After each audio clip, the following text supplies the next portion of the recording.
ఆధ్వర్యంలో నిర్వహించబడుతున్న మానసిక దివ్యాంగుల పాఠశాలలో జిల్లా న్యాయ సేవాధికార సంస్థకు సంబంధించిన పారాలీగల్ వాలంటీర్స్ మరి ఇక్కడ శ్రమదాన కార్యక్రమం అంటే స్వచ్ఛ భారత్ నిర్వహించడానికి రావడం జరిగింది. మరి దివ్యాంగుల పాఠశాల చుట్టుపక్కల పరిసరాలని మరి వారు శుభ్రం చేసి మరి మంచి వాతావరణం కల్పించడం జరిగింది. వారందరికీ కూడా ధన్యవాదాలు తెలియజేస్తున్నాను. మరి ఇలాంటి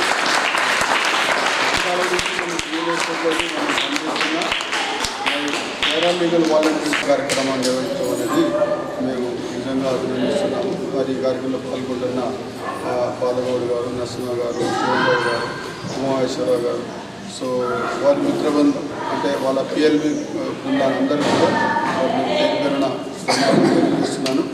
మరి ఈ కార్యక్రమాన్ని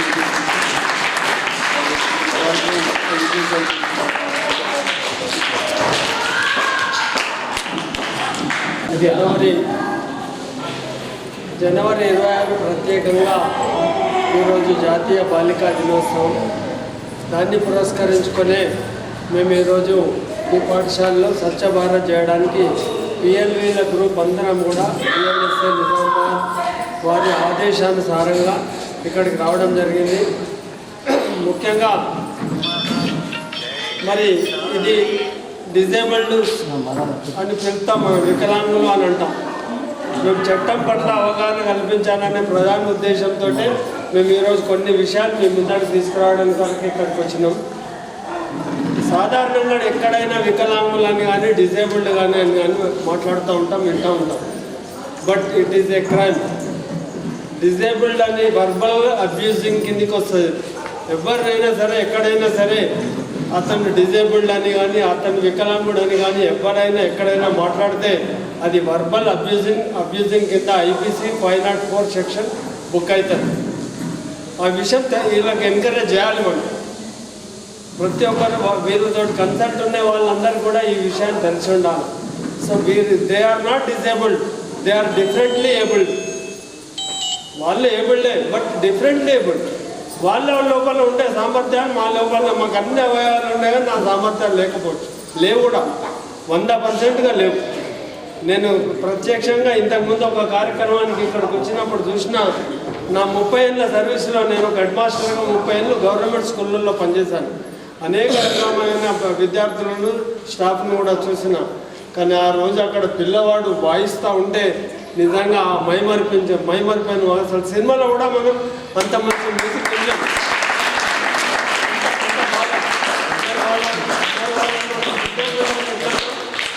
వాళ్ళు డిజేబుల్డ్ కిందకి వస్తారు. వాళ్ళు డిఫరెంట్లీ ఏబుల్డ్. మనకంటే బ్రహ్మాండమైన ఎబిలిటీస్ వాళ్ళ లోపల ఉన్నాయి కాబట్టి దాన్ని డిఫరెంట్లీ ఏబుల్డ్ అనాలి. 504 అండ్ 506 సెక్షన్స్ ఐపీసీ, ఈ 2 సెక్షన్ల ద్వారా వాళ్ళని ఎవ్వరు కూడా వర్బల్గా అబ్యూసింగ్ చేస్తే అది సెక్షన్ బుక్ చేసి వాళ్ళకు శిక్షార్హులైన నేరాన్ని ఇదవుతారు. కనుక మరి వీళ్ళను ప్రోత్సహించాల్సిన బాధ్యత మనందరి పైన ఉంది. ముఖ్యంగా ఈరోజు బాలికల విషయంలో మాట్లాడుకుందాం. ఒక విషయంలో బాలికలు ఒక జమాన్లో ఒకప్పుడు అసలు ఉపాధ్యాయులు అనేవాళ్ళు లేనప్పుడు సావిత్రిబాయి పూలే మొట్టమొదటి భారతదేశంలో ఏకైక మహిళా ఉపాధ్యాయురాలు తెలుసా. జ్యోతిబా పూలే భార్య సావిత్రిబాయి పూలే. ఆ రోజులలో ఆమె పూనాలో మా ఆడోళ్ళకి ఎందుకు చదువు ఉండద్దు అని భర్తను ఒప్పించి భర్త సాయంతో బయటకు వచ్చి ఎంతోమందిని కలెక్ట్ చేసి చదువు చెప్పడం మొదలుపెట్టింది. ఆమె చదువు చెప్పడానికి వెళ్తుంటే రోడ్డెంబడి అందరూ కూడా రాళ్లతోటి వాటితో కొట్టేవాళ్ళట. అంటే ఈమె ఏదో తప్పు చేయడానికి వస్తే దొంగల్ని బయటకు వస్తుంటే ఏం చేస్తాం మనం? తప్పు చేయవాళ్ళను ఎట్లయితే ఇస్తామో అట్లా ఆమె అట్లాంటి అవమానాన్ని కూడా భరించింది. అయినా మొక్క పోకుండా ఆమె కష్టపడి 270 మంది పిల్లలకు చదువు నేర్పించింది. అదాన్ని ప్రతిఫలంగానే ఈరోజు ప్రత్యేకంగా నేను చదువుకునేటప్పుడు నేను 10వ తరగతి 1977, మా మిత్రుడు కూడా ఉన్నాడు. మేము మా పాఠశాలల్లో ఉన్న వాళ్ళందరూ కూడా జెంట్స్ టీచర్లు కానీ ఎక్కడ ఒక లేడీ టీచర్ కనవాలి, మాకు చదివి చెప్పింది కూడా వెళ్ళదు. మండలం మొత్తంలో ఎప్పుడైనా మీటింగ్ అయితే ఒక్కళ్ళు ఇద్దరు ఆ ఊర్లో లేడీ టీచర్, ఈ ఊర్లో లేడీ టీచర్ అట, వాళ్ళు మీటింగ్కి వచ్చారు ఏదైనా మీటింగ్లో కనబడి. ఇప్పుడు ఏమైంది పరిస్థితి? లేడీసే అంతా ఉన్నారు, ఏడన్నొక్కడు జెంట్స్ కనబడుతుంది. ఇది మనం విజయమే, తప్పనిసరిగా దీన్ని మనం ఒప్పుకోవాలి కదా. ఈరోజు అన్ని రంగాలలో పైకి వస్తున్నారు. ఏ రంగంలో లేరు స్త్రీలు? లారీలు నడుపుతున్నారు, బస్సులు నడుపుతున్నారు, కండక్టర్లు చేస్తున్నారు, మలావతి పూర్ణ ఎవరెస్ట్ ఎక్కింది, విమానాలు నడిపిస్తున్నారు. ఇప్పటికి కూడా ఆమె చాలా అట్టే ఉంది. సునీత విలియమ్స్ అది ఏడుంది, ఇంకా స్పేస్లోనే ఉంది. ఆమె వచ్చేది కూడా భరోసా లేదు. అయినా మొక్క పోకుండా అక్కడి నుంచే మెసేజ్లు పంపుతున్నారంటే ఒక జెంట్ ఆ పని చేయగలుగుతాడా? చేయలేడు. తప్పనిసరిగా ఆడవాళ్ళు కనుక తలుచుకుంటే మగవాళ్ళు వాళ్ళ ముందట ఏం కూడా పనికిరా. అదే ఉద్దేశంతో మహిళా శిశు సంక్షేమ శాఖ మొట్టమొదట 2008లో జనవరి 26ను అంతర్జాతీయ జాతీయ బాలికల దినంగా ప్రకటించింది. ఈరోజు జాతీయ మహిళా దినం వేరే, మార్చి 8 బాలికల దినోత్సవాన్ని సపరేట్గా 2008లో మార్చి 24లో బాలికల కొరకే ఈ దినోత్సవాన్ని ప్రారంభించారు. కాబట్టి ఈ రోజైనా కనీసము మనమందరము జెంట్స్ ఇక్కడ ఉన్నాం, జెంట్స్ ఉన్నాం ఎక్కువగా, అందరం కూడా ఒక శపథం ఉన్నాన మా ఇంట్లో ఉండే బాలికలు ఎవరిని కూడా ఎలాంటి పరిస్థితుల్లో కూడా వెనకంగా వేయకుండా పైకి తీసుకురావడానికి మేము శత విధాలు ప్రయత్నిస్తామని అనుకున్నాం. అందరం కూడా అది సాధించగలుగుతాం. తప్పనిసరి అది కాదు అనేది లేనే లేదు. వాళ్ళు నడుచుకుంటే ఈరోజు జడ్జిలు ఇక్కడ చూస్తే మా కోర్టులో అంతా లేడీస్ జడ్జిలు, జెంట్స్లో ఇద్దరు ముగ్గురు ఉంటారు. మిగతా 8 మంది జడ్జిలు ఈరోజు మహిళలే. మరి ఇక వెనుకబాటు ఎక్కడుంది? కాబట్టి వాళ్ళకు కావాల్సింది ఓన్లీ ప్రోత్సాహం. సమాజంలో వాళ్ళకు పైకి తీసుకురావాలనేది ప్రతి ఒక్క జెంట్ యొక్క హృదయంలో ఉండాలి. వాళ్ళని నేను పైకి తీసుకొస్తాను, వాళ్ళ కాళ్ళ మీద వాళ్ళని నిలబెట్టడానికి నేను కృషి చేస్తాను అనుకున్నప్పుడు తప్పనిసరిగా వాళ్ళు పైకి పోతారు, వాళ్ళు బాగా అభివృద్ధిలోకి వస్తారు. కనుక మరి అనేక సంఘటనలు ఉన్నాయి, చెప్పుకుంటా పోతే టైం ఉండదు. కాబట్టి ఈరోజు ముఖ్యంగా మరి మేము సిద్ధయ్య సార్కు ధన్యవాదాలు తెలపాలా. ముఖ్యంగా మేము సేవ కొరకే పిఎల్వేలో చేసేది, మాకు ఎలాంటి పారితోషికం ఉండదు, ఏమి మేము సేవ చేయడం కొరకే వచ్చింది. ప్రత్యేకంగా చట్టాల పట్ల అవగాహన కల్పించడానికి మేము ఇప్పుడు మన జిల్లాలోని వివిధ రెసిడెన్షియల్ పాఠశాలల్లోకి వెళ్ళి మేము ఇవి చెప్తా ఉన్నాం. దాంట్లో భాగంగానే ఈ జనవరి 24 రోజైనా మనం అందరం కూడా ఒక ప్రతినబుని వాళ్ళని ఒకసారి ఆ బాలికలు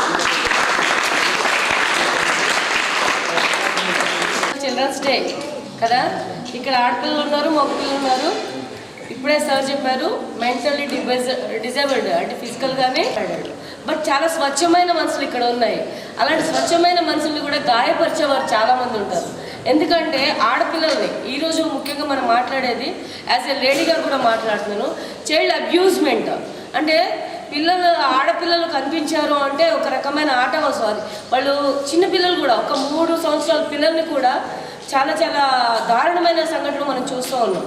మరి అలాంటివి జరుగుతున్నప్పుడు వీళ్ళకి ఏం తెలియని పసిమొగ్గలే, వీళ్ళు ఏజ్లో పెద్ద ఉన్నారు కావచ్చు, బట్ ఏమీ తెలియని ఈ పసిమొగ్గల్ని కూడా చాలా కంటికి రెప్పలాగా కాపాడుతున్నటువంటి ఈ స్నేహ సొసైటీకి థ్యాంక్ఫుల్గా ఉంటాం మేము. అలాగే మీరందరూ కూడా ముఖ్యంగా ఆడపిల్లలు మిమ్మల్ని ఈవెందో మీకు ఇక్కడ పనిచేసేటటువంటి సర్స్ కానీ పిల్లలు కానీ మిమ్మల్ని ఈ ప్లేస్ దాటి కింద ఎవరైనా టచ్ చేస్తే నేను చూపిస్తాను మీకు. మ్యాక్సిమం ఎవరు చేయరు ఇక్కడ, బట్ ఒకవేళ ఏమైనా చేస్తే కూడా మీరు ఇమీడియట్గా మీకు దగ్గర ఉన్నటువంటి టీచర్స్కి చెప్పండి, ఓకేనా? లేదంటే మీరు బయట ఎవరైనా వచ్చి ఉన్నా ఏదున్నా కానీ మీ పట్ల జాగ్రత్త మీరే తీసుకోవాలి. అర్థమవుతుందా? ఎక్కడెక్కడ టచ్ చేయకూడదు, ఇక్కడ నుంచి ఇక్కడ వరకు టచ్ చేయకూడదు. టచ్ చేస్తే ఎవరికి చెప్పాలి? సార్కి చెప్పాలి లేదా టీచర్కి చెప్పాలి. మమ్మల్ని ఇలా టచ్ చేస్తున్నారు, మాకు ప్రాబ్లంగా ఉంది అని చెప్పేసి. ఓకేనా? లేదంటే 1098 అనే. ఇక్కడ ఏంటంటే ఈరోజు చేసిన స్వచ్ఛంద సేవా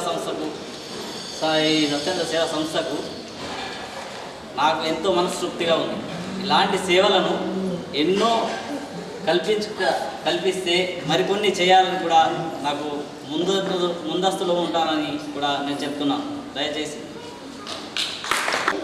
చైర్మన్ స్నేహ సొసైటీ నిర్వాహకులు సిద్ధయ్య గారు మరియు జ్యోతమ్మ గారికి, మా తోటి సహోదరులు బాబు గారు, కవిత, కళ్యాణ్, నీల, శ్రీకాంత్, ఇతర సత్యనారాయణ వీళ్ళందరికీ ఉమేష్ మా యొక్క ఇవాళ 24వ తారీఖు జనవరి గర్ల్స్ డే శుభాకాంక్షలు.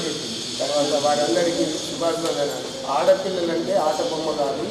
ఆడపిల్లలు ఇవాళ ఝాన్సీ మహాలక్ష్మి, రుద్రమాదేవి లాగా మీరు ఒక చైతన్యం కావాలి. ఇవాళ అమ్మగారు పెట్టిందంటే ఆరోగ్యపరంగా ఎలాంటి చర్యలు తీసుకున్నాలి, ఎట్లా ఆరోగ్యం ఉండాలనేది ఒక మహత్తరమైన కార్యక్రమం పెట్టి ఒక అవగాహన తీసుకొచ్చింది స్కూళ్ళలో. అది బ్యాగ్స్ పంచడం అవన్నీ అంటే వాళ్ళకు సంబంధించిన మంత్లీ సంబంధించి ఆరోగ్యం పట్ల జాగ్రత్త వహించాలని. ఇప్పుడు మేము ఇక్కడ ఒక స్వచ్ఛందంగా మేమందరం ఎలాంటి ఇది కాకుండా బాబుసారి చెప్పినట్టు ఒక సేవాభావంతో ఇది ఒక వారం రోజుల నుంచి చేయాలనే సంకల్పము సమాలోచనల పడి వల్ల మేము పరిపూర్ణం చేసుకున్నందుకు నా తోటి సార్లు కానీ అందరూ సారు స్నేహితులను తీసుకురావడం, ఆటపిల్లలు రావడం, మా మొత్తం పిఎల్ఈల యొక్క స్వచ్ఛంద సేవ ఇలా సఫలీకృతమైన సార్ మాకు ఈ అవకాశం ఇచ్చినందుకు మేము ఎంతో సంతోషంగా ఉన్నాము. ఇటువంటి కార్యక్రమాలు ఏది చేసినా మేము పై అధికారులతో మన డిఎల్ఎస్ అమ్మగారు అనుమతి పొంది ఇంకా ముందు ఏమైనా మీరు సేవాభావంతో చేస్తామని ఒక అంకితం భావంతో మీకు తెలియపరుస్తున్నాం సార్. ఈ కార్యక్రమానికి వచ్చిన మా సోదరులకు, తర్వాత ముఖ్య అతిథులకు అందరికీ మేము కృతజ్ఞతలు తెలియజేసి ఈ సమావేశాన్ని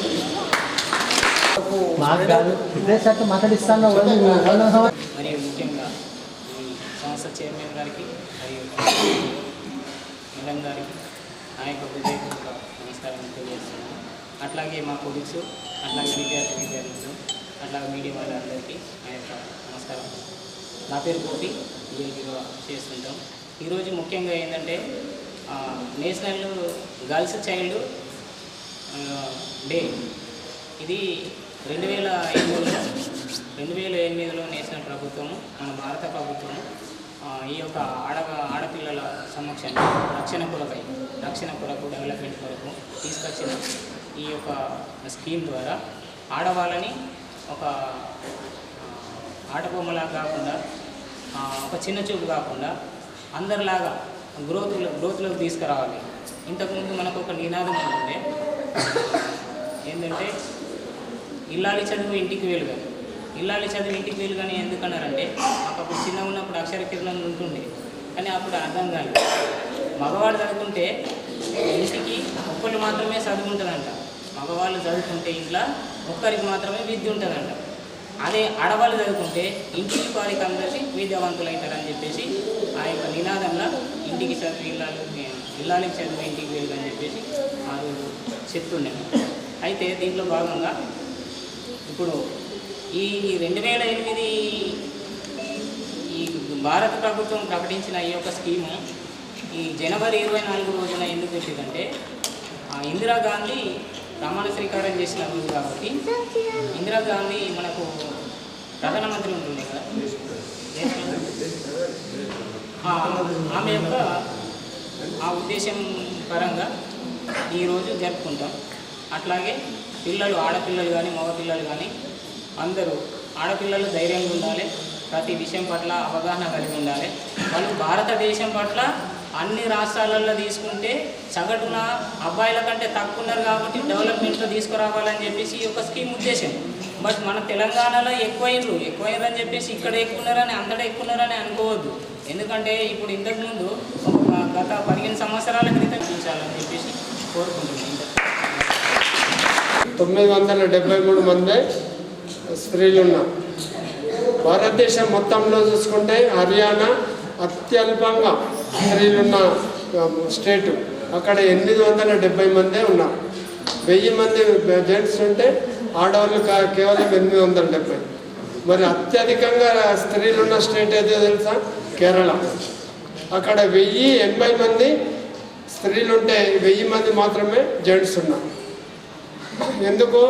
ఆ కేరళ రాష్ట్రము దేంట్లో ఉన్నత చెప్పండి? Very good.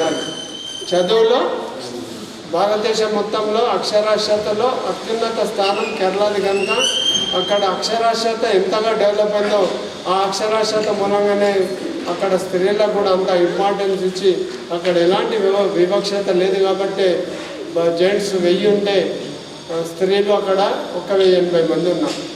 సో దాన్ని వెనుక కూడా మళ్ళా గోల్ ఏంటి అని అంటే విద్యను పెంచాలి, విద్యను మనం ప్రోత్సహించాలి. Okay, thank you. Swachh Bharat కార్యక్రమంలో పాల్గొని కూడా పేరు ధన్యవాదాలు. ముఖ్యంగా బాబుగౌడ్ గారు, నరసింహ గారు, జీవనరావు గారు, మహమ్మద్ హఫీజ్ గారు, ఉమామేశ్వరరావు గారు, సత్యనారాయణ గారు, గోపి గారు, కడప గారు, సంజయ్ గారు, వినీల గారు, సో శ్రీకాంత్ గారు, మరి వీళ్ళందరూ ఈరోజు మన స్నేహ సొసైటీలో స్వచ్ఛ భారత్ నిర్వహించడమే కాకుండా మరి ఈరోజు జాతీయ బాలికా దినోత్సవ కార్యక్రమం కాబట్టి ఆ సందర్భంగా కూడా కొంత లైట్ నార్మల్ పిల్లలను చూసుకుంటే ఒక విధంగా ఉంటుంది, అదేవిధంగా డిఫరెంట్ ఏబుల్లో అదే విభిన్న ప్రతిభావంతులు అంటారు వీళ్ళని. వీళ్ళల్లో మరి అందులు వాళ్ళని వాళ్ళు ప్రొడక్షన్ చేసుకోగలుగుతారు, శారీరక వికలాంగులు వాళ్ళు ప్రొడక్ట్ చేసుకోగలుగుతారు, బదులు వాళ్ళు ప్రొడక్ట్ చేసుకోగలుగుతారు.